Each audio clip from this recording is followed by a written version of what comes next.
बंदों सन्मुख पारखी, शीस भेंट धर हाथ, बचन उचारों बंदगी सत्य प्रेम के साथ।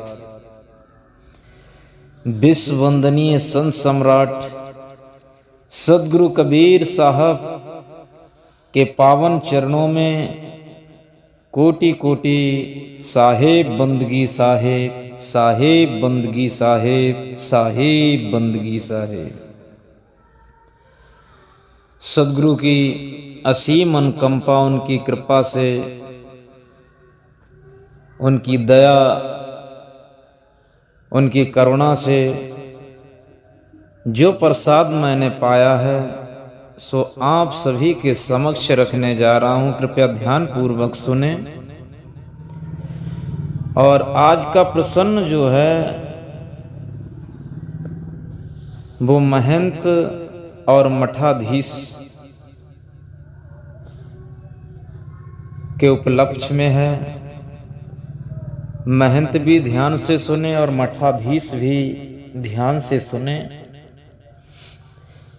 यदि आप महंत या मठाधीश हैं, यदि आपको पैसा इकट्ठा करने में आनंद आता है, यदि आप के मठ पर अतिथि संतों की उदार भाव से सेवा नहीं होती, यदि विचरंत व्रतों को आप मंगते या तुच्छ समझते हैं, संतों के भंडारा व वस्त्र, छात्रों की वृत्ति, गरीबों की रक्षा तथा धर्म ग्रंथों का प्रकाशन, प्रचारण आदि लोक हितायत कार्यों में यदि आप की थैली नहीं खुलती है, बल्कि रात दिन संसारियों जैसा ही प्रपंच में फंसे हुए हैं, भोग विलास तथा अनर्थ में द्रव्य यानी कि अपने रुपया पैसा, अपने धन को सुहा कर रहे हैं, तो विचार कीजिए आप महंत मठाधीश होकर किधर जा रहे हैं। यदि आपको धन का, मठ मंदिर का, पृथ्वी वैभव का, शिष्य शाखा और तथा मान बड़ाई पुजापा का अभिमान है और अपने बराबर दूसरों को नहीं समझते हैं, यदि आप सबसे रे तू करके बोलते हैं, आपने महंती का पंजा ले लिया है, आप एक मठाधीश हो गए, आश्रमधारी हो गए हैं, आपकी आयु भी बढ़कर काफी हो चुकी है, लगभग 60, 65, 70 की उम्र में पहुंच चुके हैं, लेकिन आप अपने महत्व को नहीं जाने। महंती का पंजा ले लिया लेकिन महत्व को नहीं जाने, आश्रमधारी बन गए लेकिन श्रम को नहीं जाने। तो विचार कीजिए, आप महंत होकर कटुक वचन का दूसरों पर बोलते हैं, तो विचार कीजिए आप किधर जा रहे हैं।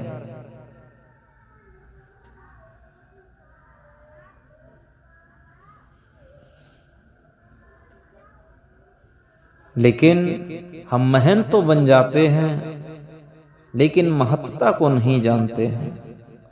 मठाधीश बन जाते हैं लेकिन दूसरों की सेवा को नहीं जानते हैं। तो हम कैसे मठाधीश, कैसे महंत, कैसे आश्रमधारी।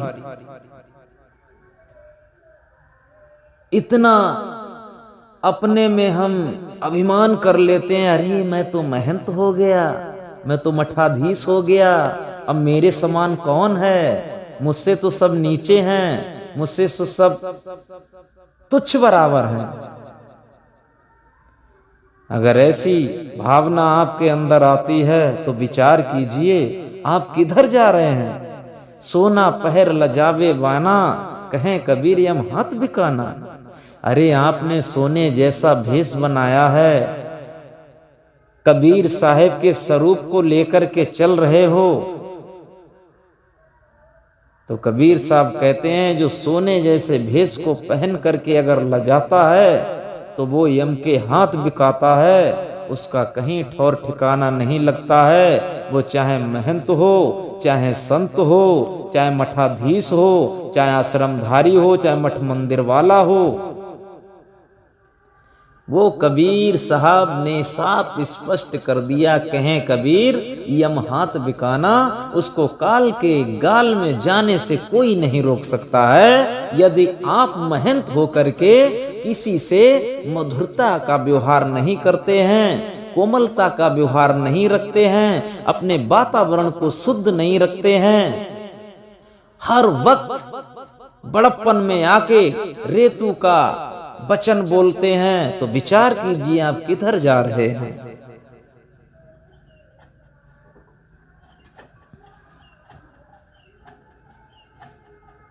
सदगुरु कबीर साहब कहते हैं कि बड़ा हुआ तो क्या हुआ जैसे पेड़ खजूर, बड़ा हुआ तो क्या हुआ जैसे पेड़ खजूर, पंथी को छाया नहीं फल लागे अति दूर।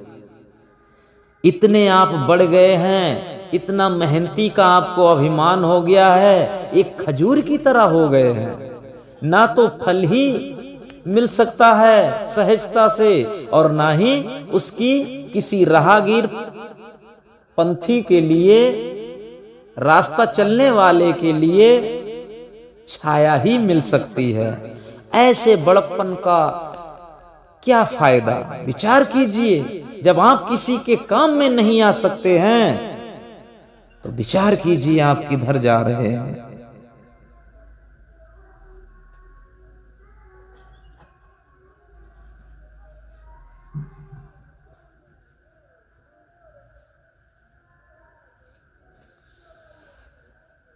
यदि आप सबको रेतु कहते हैं, यदि आप अन्य संतों को विनम्रता पूर्वक दंडवत बंदगी तथा आदर नहीं कर सकते हैं, तो विचार कीजिए आप किधर जा रहे हैं। सेवकों, भक्तों को, गृहस्थों को तो आप ये उपदेश दिया जाता है कि घर धर्मशाला है, कुटुंबी नौकर सब पंथी हैं, भोग ऐश्वर्य नाशवान है, मान बड़ाई झूठ है, अतः नम्र रहना चाहिए, अतिथि का सत्कार करना चाहिए। यदि आप स्वयं साधु महंत गुरु आदि बनकर मठ धन ऐश्वर्य शिष्य शाखा को सत्य मानकर उनका अभिमान किया, फिर आप विचार कीजिए किधर जा रहे हैं।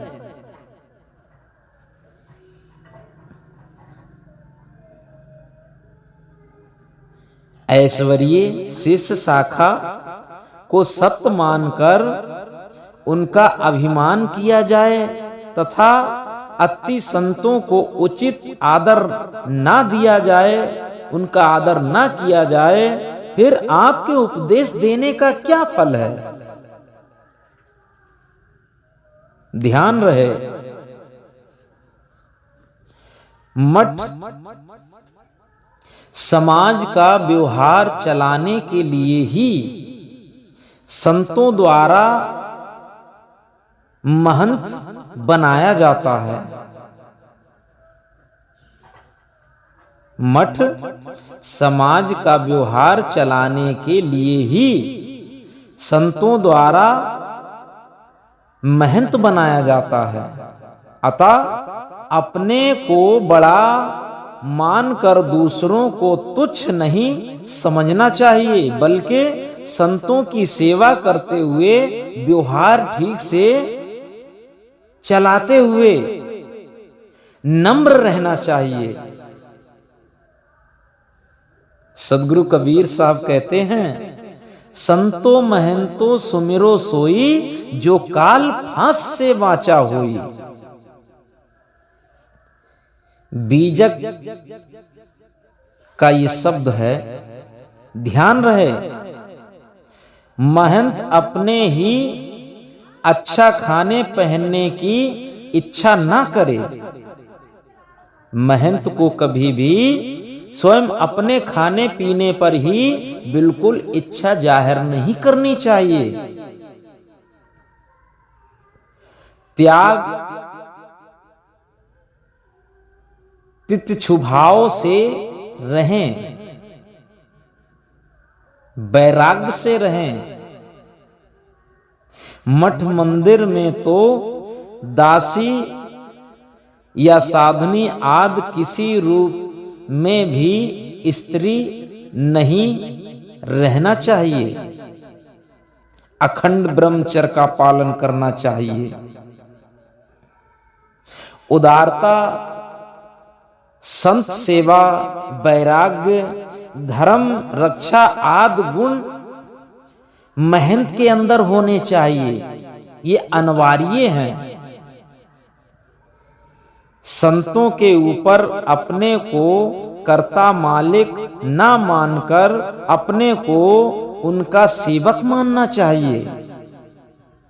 ये महंत का कर्म परम कर्तव्य है। लेकिन हम महंत बन जाते हैं, संतों की निंदा करने लगते हैं, दूसरे महंतों की निंदा करने लगते हैं, दूसरे भक्तों की निंदा करने लगते हैं। तब तो हमने सोने जैसा बाना पहन के लजाने का काम कर लिया है। इस सोने जैसे भेष को बदनाम करने का ठेका ले लिया है। दिखावा के हम महंत बन गए हैं। लेकिन ऐसा बिल्कुल नहीं होना चाहिए।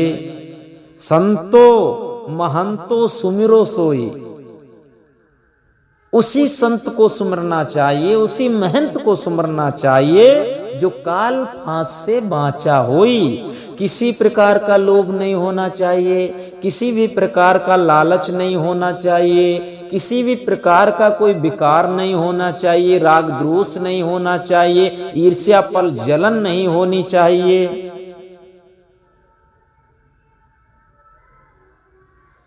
काम क्रोध मद लोभ अहंकार से दूर होना चाहिए। इंद्रियों को अपने नियंत्रण रखे ऐसा महंत होना चाहिए। संतो महंतो सुमिरो सोई, जो काल फांस से बाँचा होई।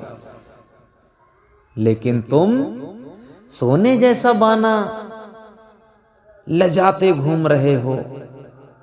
वाणी का सुधार नहीं है, अच्छे विचार नहीं है।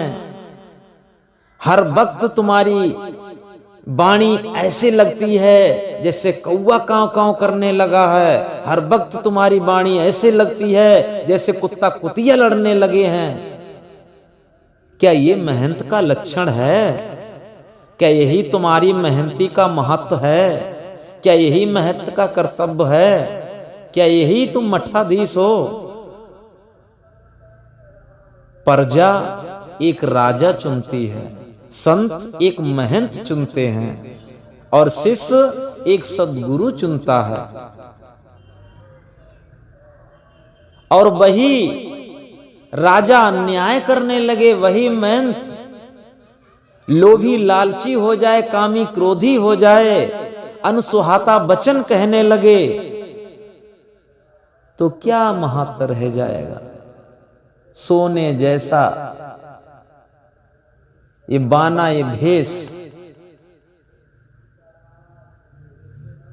बदनाम कर रहे हो। कबीर साहब का नाम बदनाम कर रहे हो। कबीर साहब की वाणियों पर नहीं चल पा रहे हो। बड़े बड़े बोल बोलते हो, लेकिन खरे नहीं उतर पा रहे हो। तो विचार कीजिए, आप महंत हैं, मठाधीश हैं, आप किधर जा रहे हैं? क्या सद्गुरु की तरफ जा रहे हैं? क्या सत्पुरुष की तरफ जा रहे हैं? नहीं, आप नरक की तरफ जा रहे हैं। आप दुखों की तरफ जा रहे हैं। आप अपने जीवन को व्यर्थ गंवा रहे हैं।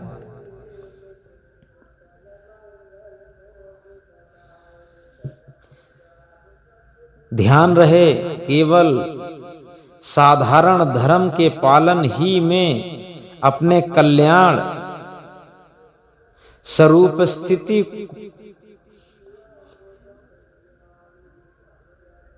की सावधानी नष्ट ना होने पावे। अपने स्वरूप को कभी भी भुला मत देना।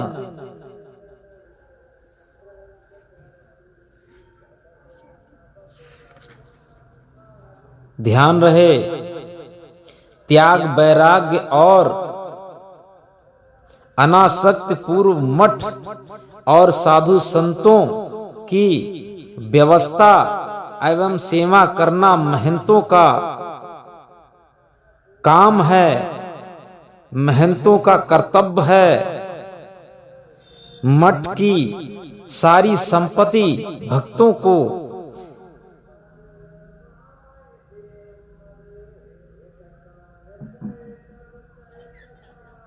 समर्पण करनी चाहिए, क्योंकि सारी संपत्ति जो है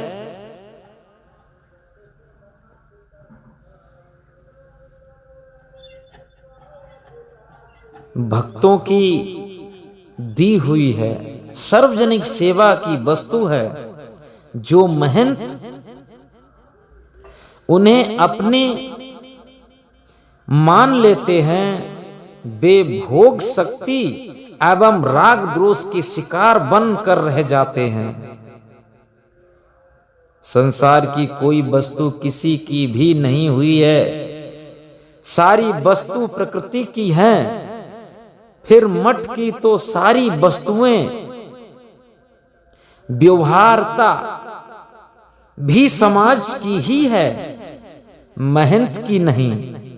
जो महंत मठ तथा मठ की वस्तुओं को अपनी मानकर उनका अभिमान कर लेते हैं, वे घोर अंधकार में फंसते जा रहे हैं। विवेकवान महंत अपने आप को मात्र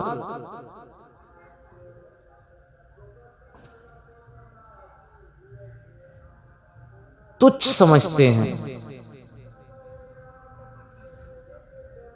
वे विनय भाव से संत समाज की सेवा करते हैं और अपने आप के कल्याण के लिए विवेकवान संतों के पास जाकर बोध ग्रहण करते हैं। लेकिन हम तो इतने अभिमानी हो गए हैं, आश्रम बना लेते हैं, इतना बड़ा अभिमान हो जाता है हमारे सिर पर, इतना अहंकार हो जाता है कि हम ना तो संतों को समझते हैं और ना ही भक्तों को समझते हैं।